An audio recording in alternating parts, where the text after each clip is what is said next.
સ્થાનિક સ્વરાજ્ય સંસ્થાની ચૂંટણીને ધ્યાને લઈને એલસીબીએ પાસાની કાર્યવાહી શરૂ કરી છે। ત્યારે ખાસ કરીને પ્રોહિબિટ એટલે કે માંડવી તાલુકાના તગડી ગામના રામદેવસિંહ જાડેજાની પાસા તળે ધરપકડ કરી જેલ હવાલે કરવામાં આવેલ છે।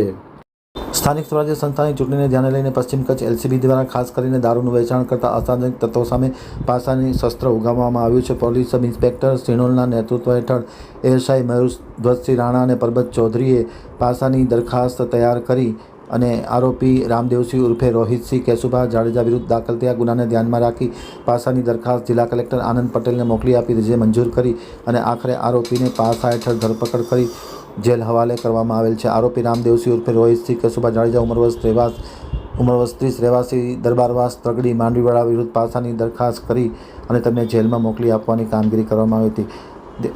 એલસીબીના દેવજીભાઈ મહેશ્વરી, મૂળરાજ ગઢવી, લીલાભાઈ દેસાઈ અને રાજેશ ગઢવીએ આરોપીની ધરપકડ કરી પાસા તળે જેલ હવાલે કરેલ છે।